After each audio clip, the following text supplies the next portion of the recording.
My name is Julia Dengel, and I'm a diamond approach teacher. And for those who don't know him, I also want to introduce Andreas Muskos, who's also a diamond approach teacher and waving at you. And he's the lead teacher of an open group that's based in Boulder, Colorado. So it's a hybrid group. So those who are local attend in person, and those who live far away attend via Zoom. So we'll tell you more about that group at the end of the webinar. And I see people are still making their way here. So I'll start by saying just a few words on the diamond approach. Uh, Probably a lot of you know what it is because you're here, but it's the way I describe it is a body of teachings that give guidance on the inner journey. And they're usually presented in a group setting. And the retreats are experiential. And the main practice is inquiry into your present moment experience. So each student is encouraged to explore what's true for them in their experience in the moment. And the teachings serve as a guide for that process, for the inner journey. So today, we will start with a guided meditation, followed by a talk. And then after the talk, you'll have a chance to explore the topic more personally in an exercise. So we'll break out into smaller groups, breakout rooms, and you'll have a chance to explore the topic, which is trusting your process and saying yes to your life. And then after the exercise, which will take about an hour, well, during the exercise, you'll have a chance to take a break. So just so you know, there's a built-in break here. And then we'll come back and do questions and comments here in the big room. And then we'll talk about the new group or open group. It's not totally new anymore, but the open group that's in Boulder. So for those who are interested, have questions, you can stick around or not as you choose. You may have noticed we're recording. The recording is for everyone who signed up. So you'll get a link to the recording, and also anyone who signed up but couldn't be here has access to the recording, but the recording will only have my voice and image. So you'll have privacy in terms of that. I will record the questions and comments, but that's for my learning only. That will not be sent out. So none of the questions and comments will be made public. So let's start with the meditation. And to start, I want to invite you to get a comfortable seat. So when I say that, really having your butt planted in your chair in such a way that you feel the support of your chair. And from this place of support in your chair, allow the natural dignity of your being to straighten your spine. So you're not straightening it in a rigid way. You're just allowing seat, planted in your seat to rise with the natural dignity of your being. And you can have your eyes open or closed, whatever feels more comfortable. But the gaze, even if your eyes are open, is inward to your experience. So you might take a few breaths here and notice the movement of your breath through your body.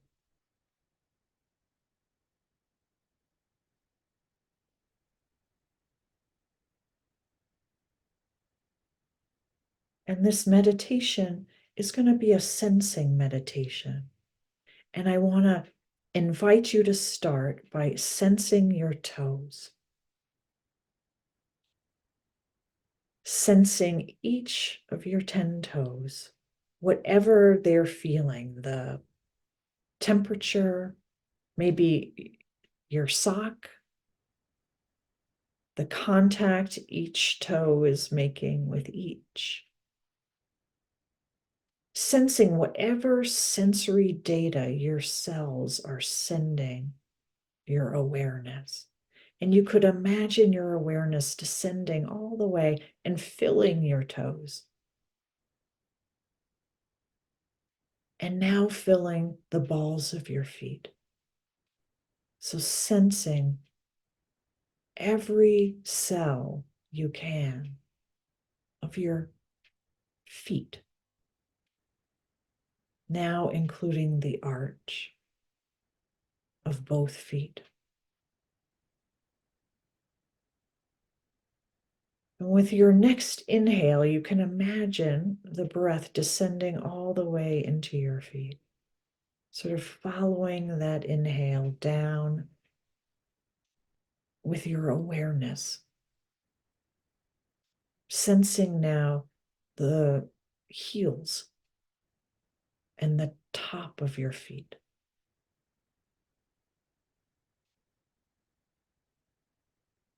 And the inside of your feet, the muscle and the bones. Allowing your awareness to fill your feet, all the cells, like the breath through the bloodstream.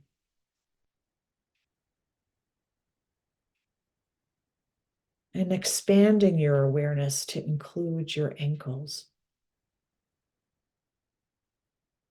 the inner ankles, the outer ankles, the Achilles heel, just sensing.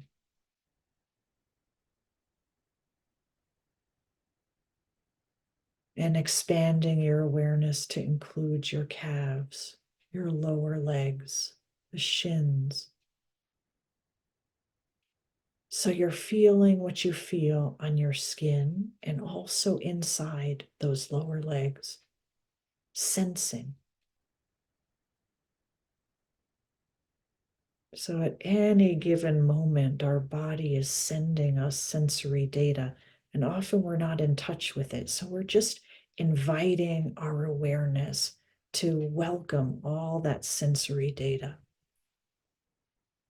that's available in our lower legs and our feet right now.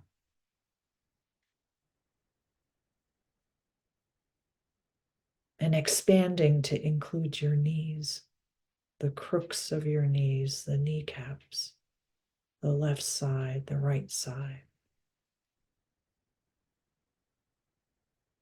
Letting your awareness ride the waves of your breath all the way into your legs.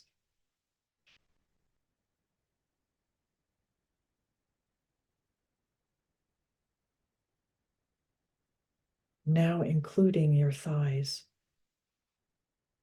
feeling the contact your thighs are making with your chair. Maybe cloth. So the bottom of your thighs and the tops of your thighs, your inner thighs, your outer thighs, sensing with your awareness.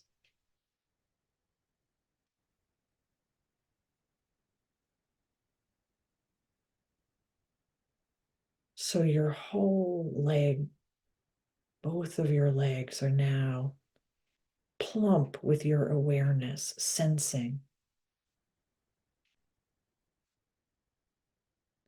Now including your hips, where your thighs meet your hips, and your whole pelvic bowl on the chair.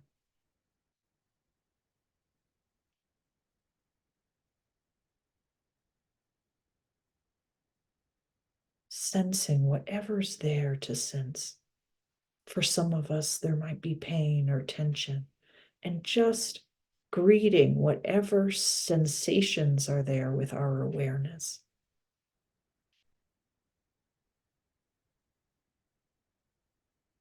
Now including our lower belly, sacrum, rear end,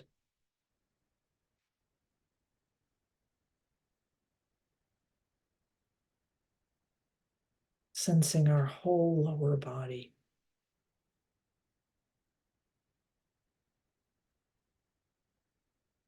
And now adding our fingertips,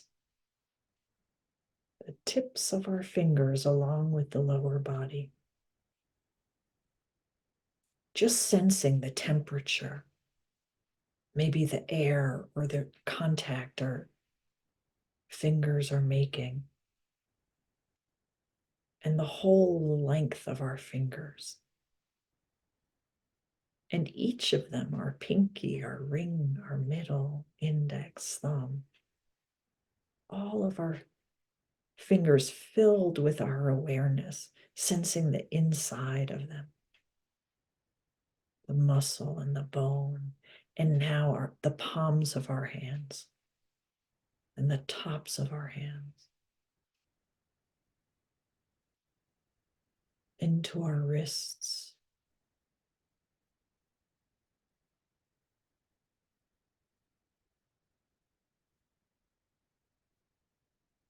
allowing all the sensations to register in awareness.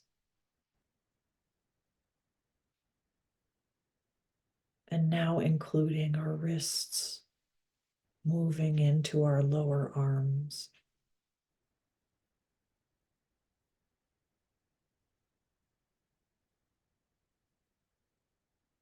the top of our lower arms, the insides, just sensing what's there, whether it's pleasant or unpleasant.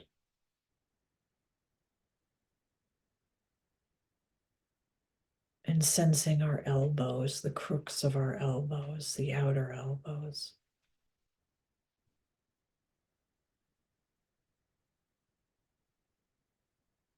Making friends with our sensate experience of our body.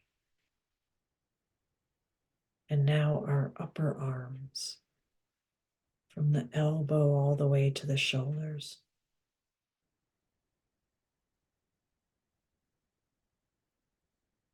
Sensing the contact perhaps with our torso, the outer arms, inside the arms, the muscle and the bones, all the way to our shoulders. And now including our shoulders. So the tops of our shoulders, the shoulder blades, the front of our chest, the clavicles, sensing.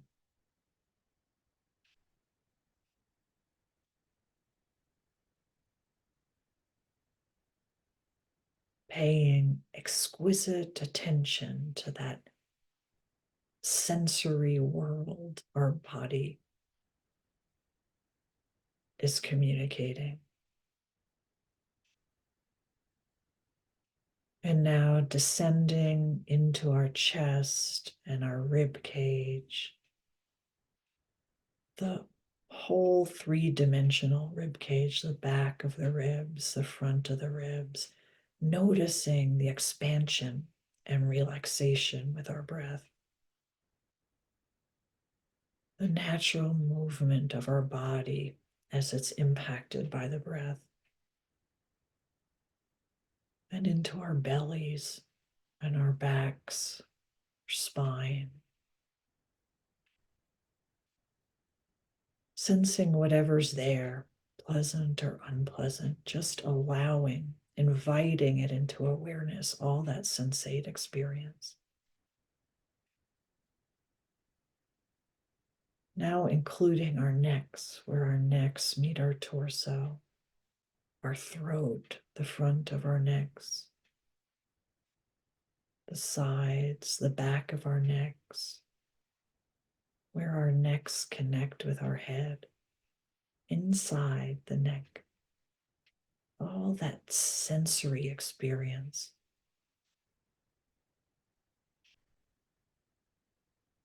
And allowing awareness to fill our jaw,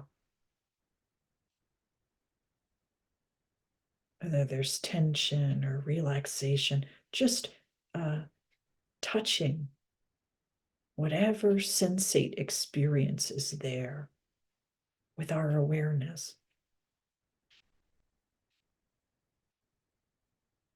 The back of our head,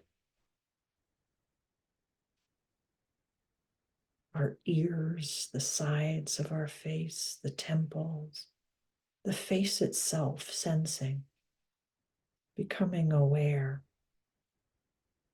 Yeah, you might be aware of tension or what your facial expression is, or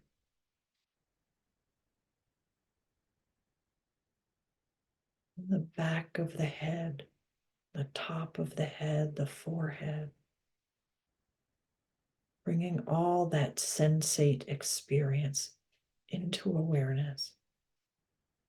So now your full body from toes to the top of your head is awake with your awareness, filled with your awareness, plump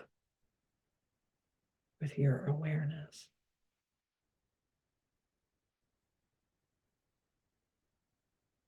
And you can add the dimension of the heart, just becoming aware of what it is your heart is registering, whether it's neutrality or particular emotions,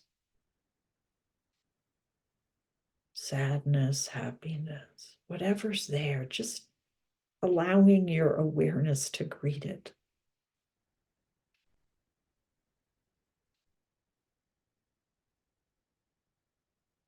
And noticing the thought machine, whatever it is your mind is doing. Maybe your mind is clear, empty, or maybe you can just notice the arising of thoughts, whether they're moving forward to the future, back to the past, spinning around usual thoughts. Whatever's happening, just greet that with your awareness. Hello, thoughts. Hello, mind.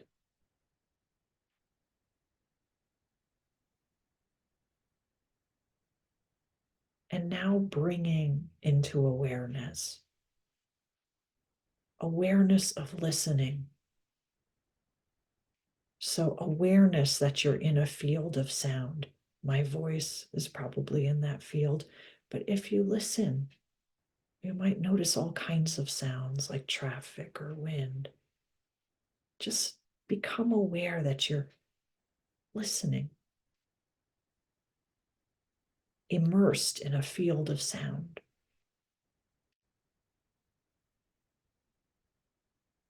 And when you're ready, you can open your eyes and become aware of looking.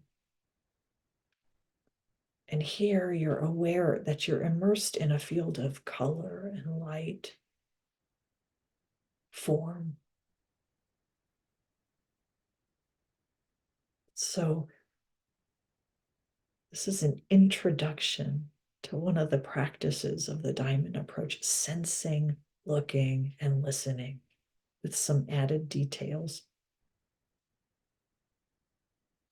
And the invitation throughout this webinar is to stay this close to yourself, sensing your arms and legs, aware of looking, aware of listening, so that the content of the talk is just part of your experience, but you don't lose touch with your interiority and the who of you that's actually listening, that's here, the consciousness that you are, embodied consciousness that you are. I'm going to start with a poem. And as I read the poem, that's the invitation. Stay close. The poem was written by 14th century Sufi mystic named Hafiz. And Hafiz often refers to himself in his poems, and he refers to himself in this poem too. And he also refers to God as the beloved. And if the word God doesn't work for you, feel free to translate that into whatever concept works for you. Reality, the universe. And pay attention to how the words impact you. So maybe they touch your heart. Maybe you hate the poem. Whatever's true for you is welcome. And let yourself have the full experience of it. This webinar is for you. So we're including you. You're central here. So the title of the poem is called The Place Where You Are Now. And it's translated by Daniel Ladinsky. The place where you are right now, God circled on a map for you. Wherever your eyes and arms and heart can move against the earth and sky, the beloved has bowed there. Our beloved has bowed there, knowing you were coming. I could tell you a priceless secret about your real worth, dear pilgrim. But any unkindness to yourself, any confusion about others, will keep one from accepting the grace, the love, the sublime freedom, divine knowledge always offers to you. Never mind, Hafiz, about the great requirements this path demands of the wayfarers, for your soul is too full of wine tonight to withhold the wondrous truth from this world. But because I'm so clever and generous, I have already clearly woven a resplendent lock of his tresses as a remarkable truth and gift in this poem for you. The place where you are right now, God circled on a map for you. Our beloved has bowed there knowing you were coming.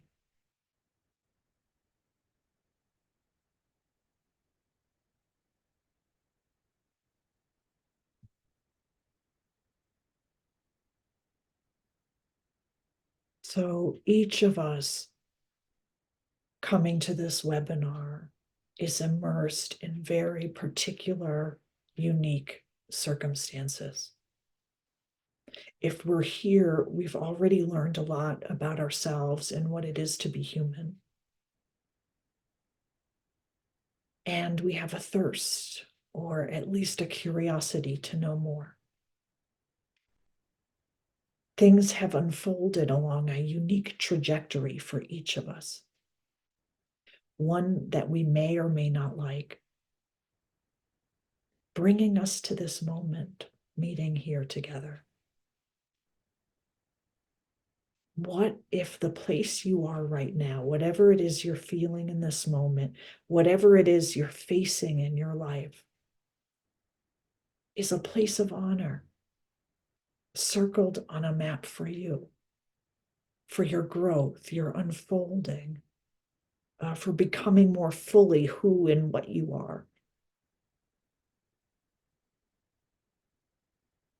Can you bow down to it, this place you are in your life? And if you can't bow down to it, if it's too difficult or painful, contemplate the possibility of approaching it with your that this place is at least worthy of your attention and your curiosity.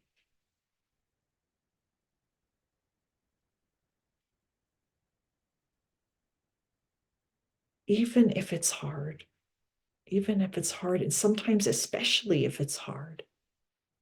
This place is pregnant, whatever place you're in, pregnant with possibility to know yourself, develop your capacity, learn, expand, deepen in yourself and in your lived life.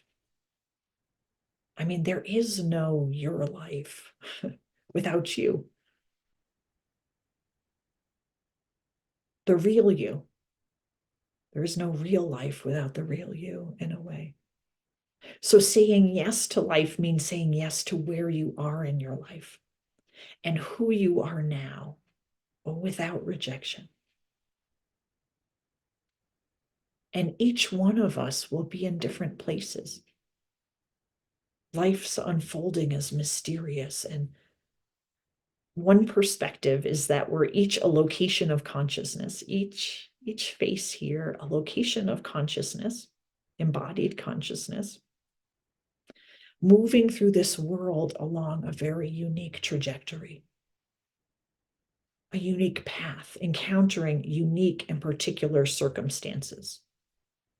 So we have particular bodies, skin color, hair color, a particular shape to our body. We have a sex organ we may or may not identify with. We're born into a particular family at a certain place and time, a certain culture, in a certain birth order. So we're located in a particular place in the culture, our ethnicity, our economic background, our education, each unique to each of us. And the world may have ideas about, maybe rigid ideas, about what we look at like, sound like, act like. So the particulars of our life are so numerous, I couldn't possibly name them all. But all those particulars influence our movement in the world and who we take ourselves to be, who we think we are. So, in addition to all these external circumstances I named, we also have our unique interiority, right? Our own inner life, certain tendencies of attention and perception, uh, variations in our neuroprocessing, sensitivities to light and sound, uniquely ours. So, yeah, we have unique ways of loving, expressing love, withholding love. And every person here on Zoom has had like an abundance and variety of experience, unbelievable complexity uh, of connections, insights, perceptions, impressions. And these are effulging moment to moment for each of us. So we're just immersed in this unfolding of life. And all these lived moments and impressions get organized into a self, into a person with history. And then that history patterns us, patterns our attention, patterns our perception, so that our history becomes like glasses through which we perceive the world. We may like our current lives, or we may feel like things have gone wrong for us. Maybe we've been hurt, not supported, held like we needed to be. Or we feel the rightness in how things unfolded. It's been good for us. Or maybe we feel both of those things depending on the dimension. Like our work lives are really good, but our love lives are a mess, or vice versa. So, what does this moment in our lives offer us in terms of learning and growth? Like, what's blocking our ability to live from our depth and authenticity as we face whatever it is that's in front of us. What edge are we on that could be helped by our paying attention? So, a fundamental principle of the diamond approach is starting exactly where you are. The starting point is always what's in my experience now. And we bring the spirit of openness, allowing, curiosity to our present moment experience. So I just want you to, I want to invite you to check in. Like, what are you experiencing right now? Just in this piece of the talk, did you find you left yourself, or are you still sensing, looking, and listening, still located really in your body? If you left, no judgment, just you could invite yourself back. And if it's hard to sense your body, feel your body, you could even just sense your feet on the ground as a way to support your presence. Just being a little more present here by sensing what your feet are sensing, giving yourself some ground. So in the diamond approach, we start exactly where we are, and then we engage the practice of open-ended inquiry. And that sounds like I'm repeating myself, but open in the sense we're open to what's here now, what's unfolding. We're open to discovering something new, to seeing freshly what's here. Open-ended in the sense we're not trying to get anywhere that we're not. We're open to how our unfolding happens as we stay moment to moment. So we're not manipulating, controlling, deciding I should feel this way and that's what I'm going for. We're not messing with ourselves in any way. And while the practice is simple, it's incredibly profound, because implicit in the process is a kind of acceptance, a kind of non-rejection, being with. So saying yes to our experience, there's a yes in it. And it's a form of goodwill towards ourselves. We're implicitly saying, when we pay attention to ourselves, that we're worthy of that attention. Our own kind attention, we're worthy of that. And often what our situation needs, whatever it is we're facing, is precisely our curiosity, our awareness, our heartful attention, our understanding.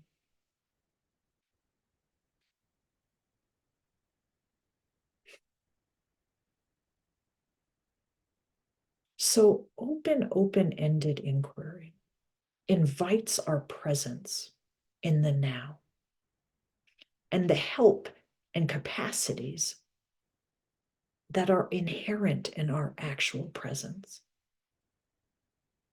When we pay attention to our experience, we're already inhabiting our awareness. So using our innate capacity for awareness for ourselves. And that innate capacity is just part of our human nature. We all have awareness. It's part of our birthright. So it's what, many spiritual traditions call our true nature. Because it's, no matter what our history, no matter how we've walked through the world, we have awareness available to us as a human. We have the capacity to pay attention because awareness is central to our being.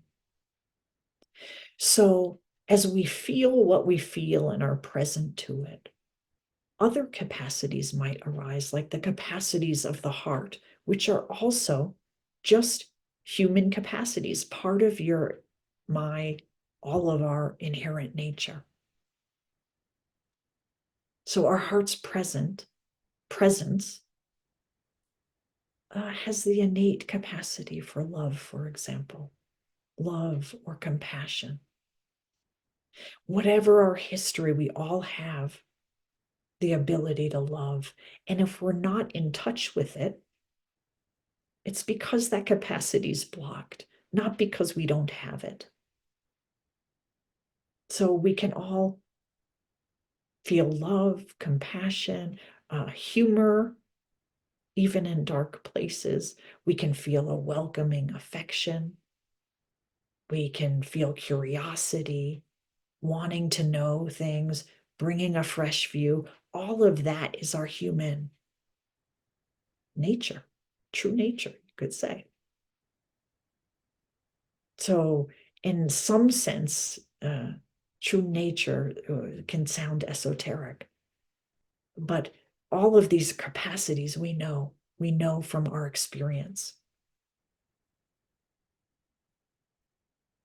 And when we're present in this way, even when a memory, like the content of our thoughts, memories, thoughts, emotions arise in the here and now, these residues of our history that stick around, keep repeating, even the past can be met with the freshness of awareness, the welcoming of a heart in the now. So being present in the now helps us be with our experience in a new way. So we all know what it's like to be caught in the old stories. But even an old story that appears in the presence of the now can be looked at freshly, right? We can get caught in a habitual sense of self, but as soon as we notice, there's awareness to look. Well, who am I taking myself to be right now? Why is this situation suddenly exactly like when I was a child growing up? Why does it feel that way? Why am I smelling my mother's perfume right now when I'm with my lover, for example?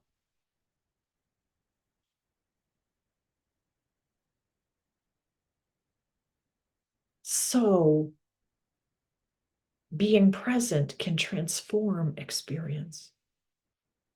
And the presence helps us understand and metabolize things that happened in the past, old thoughts and feelings that still remain from our long walk from babyhood to childhood to adolescence to meeting here now as adults. Yeah, so our presence helps us trust our process enough, at least, to say yes to what we're experiencing, yes to the life we have, yes to life as it appears in me now, in the here and now, to whatever state is arising, not blocking it, not moving away from it, not rejecting it, but moving towards it with our natural awareness, our intelligence, our heart, all these human capacities that are our birthright.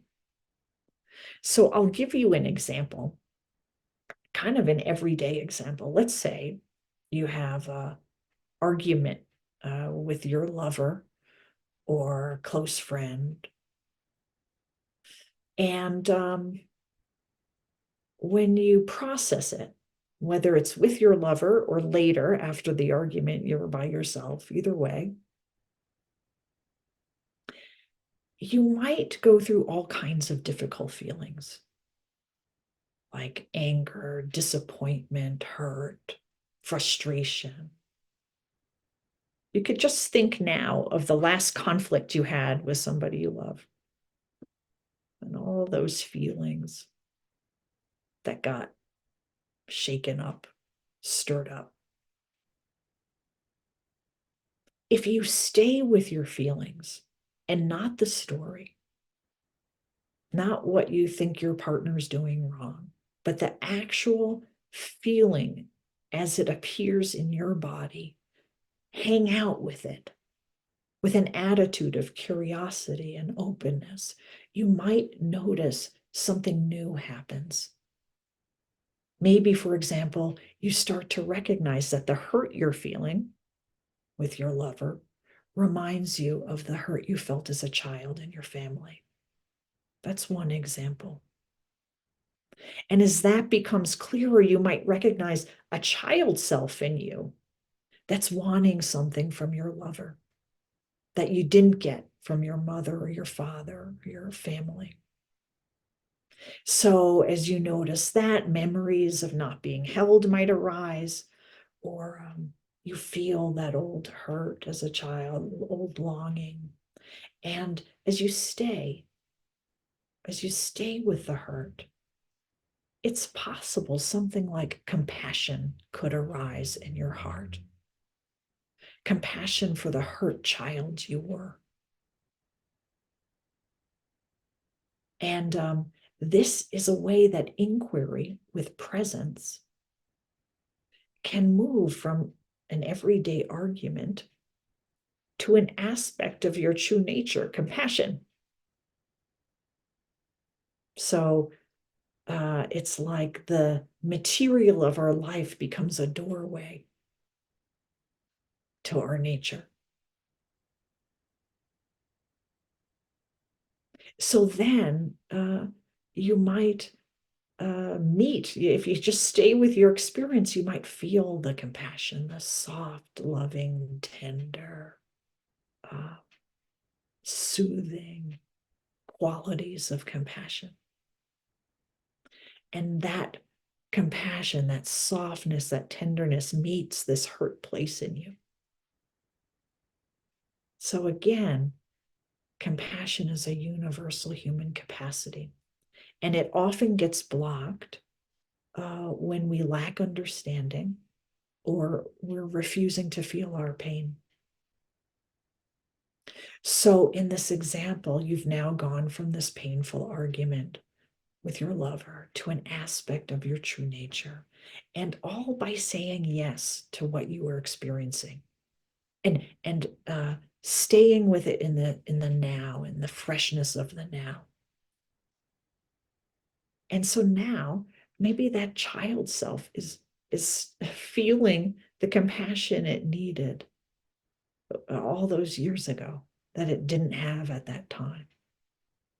And as you might understand even more about the conflict, like as this process happens, you might start to disidentify from the child, not reject the child, but not feel like the child anymore. You're not feeling that hurt self who needs something from your lover.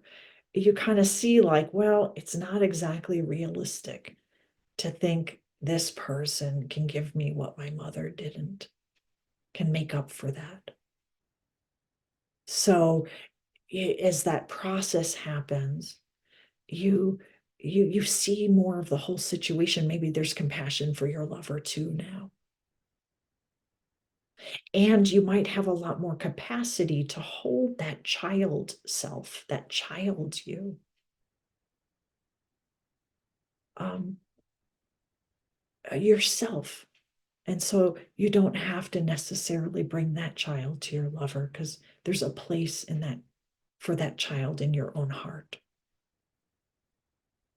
So maybe, let's say you just keep going, open-ended inquiry, you just keep going. You might start to be curious, like you could inquire more and say, where else is this child showing up in my relationships? Is this what's going on with my boss? Is this what I'm doing with, so and so, this friend? So the inquiry can just reveal more and more and more about ways where acting in a conditioned way from our history and not freely from our adult capacities that have developed in this long walk into adulthood, and other aspects of our nature, like strength might appear, or a willingness to stay with hard things, other inherent capacities of our human nature might become available in this process. Acceptance, for example.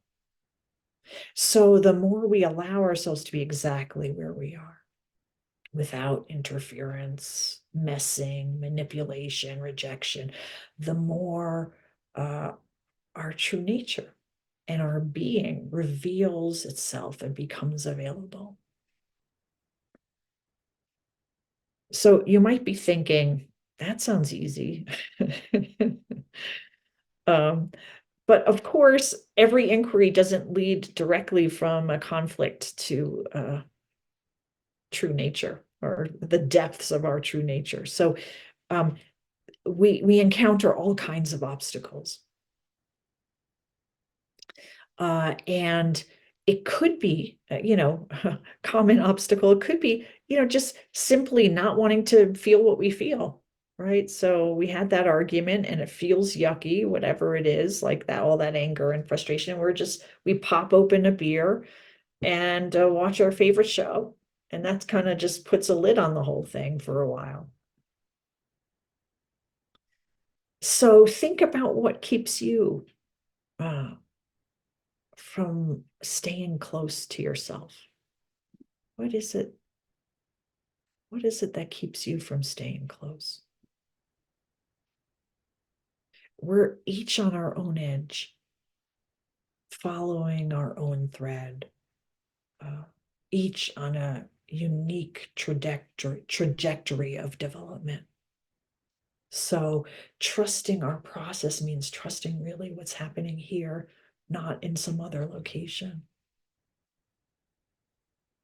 Saying yes means saying yes to my actual lived experience, whether I like it or not, including not liking it. Say you hate what you feel.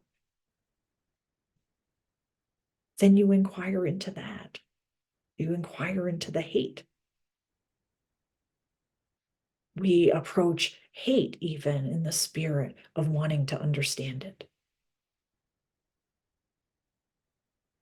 So, from the diamond approach view, what's in the way is the way. The obstacles are part of the path. Resistance is part of the path. We just get curious. And it's very helpful to understand what those resistances are. Unpacking what blocks us helps us free us from our conditioning. So there's some common blocks. I'm just going to name a few of them. You'll have a chance to do an exercise soon, and you can maybe find your own blocks. um, some very common ones are self-judgment, comparison. When we're judging ourselves or comparing ourselves to others, it's very easy to lose our own thread, to not be where we actually are. That's one way of leaving, and it's also one way of stopping the inner process from unfolding. It could be, a block is that whatever it is in front of us is painful, and maybe we believe we can't bear it. Let's say we think our grief is going to last forever. Or or we shouldn't be feeling grief, like we have that idea. Our state doesn't match our ideal state of what our spiritual state should be like. We should be happy we're not in a war zone. So you can get a feel for all the kinds of rejections that are obstacles to staying where we are, being exactly where we are. Another one is the sense that I don't have the capacity to stay. Right. So sometimes we really believe I don't have the capacity to face what's in front of me in life. And there's a lot of reasons we might not be in touch with our capacity. We might be identified with a child self, like in my example. But sometimes, let's say a trauma gets triggered and our nervous system gets dysregulated. And we're dysregulated in a way that we don't have access to our presence. Right? Really, the nervous system, that fight, flight, freeze takes over, and we're in it. Sometimes objectively, we come across material in inquiry that needs the attention of a therapist, that objectively we could use help with it. So that happens. Sometimes there's limitations, and then those part of staying where we are is respecting our limitations and getting the help we need. And another common one, this is the last one I'm going to name because I could go on forever, but is a fear of vulnerability. So life as a human is inherently vulnerable. We have bodies that get sick, that die, and it can be scary to allow to be an open human willing to face life. It means facing our vulnerability. So we might have all kinds of associations with vulnerability that keep us from allowing that into awareness, keep us from staying with it. So that list is in no way exhaustive. And you'll have a chance to look at this in more depth. And you'll find your own particular blocks. I'd be happy to hear about them in the questions and comments. What's important here is what's relevant to you. You can track which ones resonate, you know, the ways you are or aren't open to the circumstances of your life. So we can hate a situation and not reject it. Saying yes means we face it, deal with it, muster whatever we can of our resources to be with it. We ask for help if we need it. And most relevant to the diamond approach is we work to understand it, to get to the deepest truth we can about it. And we work to understand it not just with our minds, but with our bodies and our feelings. So we don't just follow our thoughts about our lives, but we actually enter into the sensations of our bodies, which is part of the meditation, and our feelings to understand what is really happening for me. And staying with that kind of intimate contact with ourselves reveals so much more about how we operate moment to moment than just following our thought stream about our lives, our opinions about our lives. So, what does this moment offer your current process?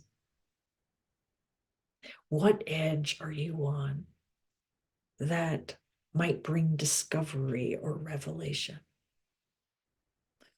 And what if this edge, this moment, this place was circled on a map for you as a starting point for self-understanding?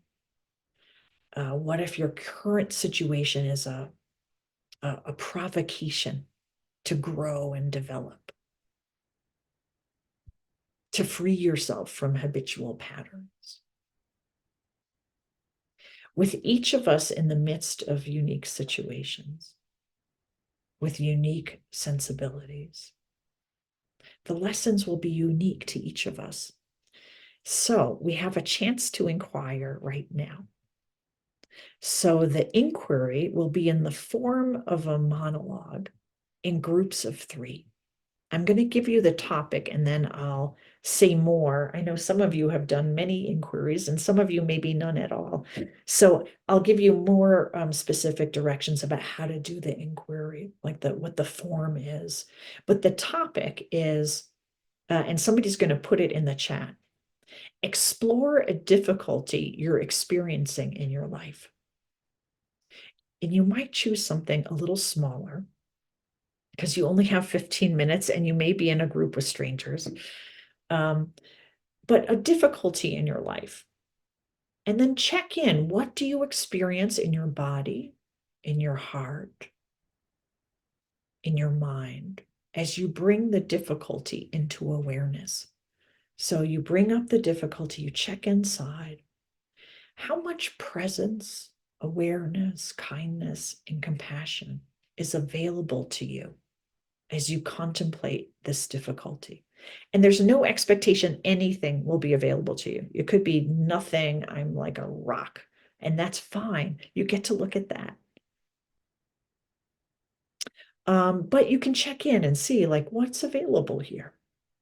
And what happens when you contemplate the possibility that whatever situation you find yourself in, there's the potential for you to learn and grow in it, that it's part of your unique journey of maturation and development, whatever this situation is. So explore what happens when you contemplate your difficulty from that point of view. So, with inquiry, you'll get into groups of three, and you'll each have a chance to inquire for 15 minutes. And we call it a monologue because that 15 minutes, only you will be talking. No one else will be interrupting or saying anything. You'll have two neutral witnesses who are practicing presence. So if you're the witness, you're just sensing, looking, and listening. Lending your attention and your presence to the other person's process without messing with them in any way. So, as much as you can, you're not nodding and approving, you're not looking judgmental, you're creating a neutral, kindly neutral presence for them to do their own inquiry. And so then when you're inquiring, you don't have to entertain your partners. You don't have to have them understand. You can cut to the chase to what's most interesting to you. So if you want to, say, just refer to Bob, whoever, and not have to explain Bob's my stepfather, who this, that. You don't have to explain anything. It's for you. The inquiry is totally for you. And your witnesses are there, just are holding you. And as a witness, you may have reactions, and you can just watch the play of reactions while not messing with the person's inquiry. So you're silent and you're present, right? So not silent and not paying attention, you're actually paying attention. So groups of three, 15 minutes each, and then you'll get a 10-minute break. So the 10-minute, wait until you're in a breakout room to take your break. Because that 10 minutes, you guys can decide as your group of three when you want to take it. You could take it at the beginning of the exercise, after one person goes, at the end, whatever. But decide together when you get your 10 minutes. And any questions about the exercise itself before we put you into breakout rooms?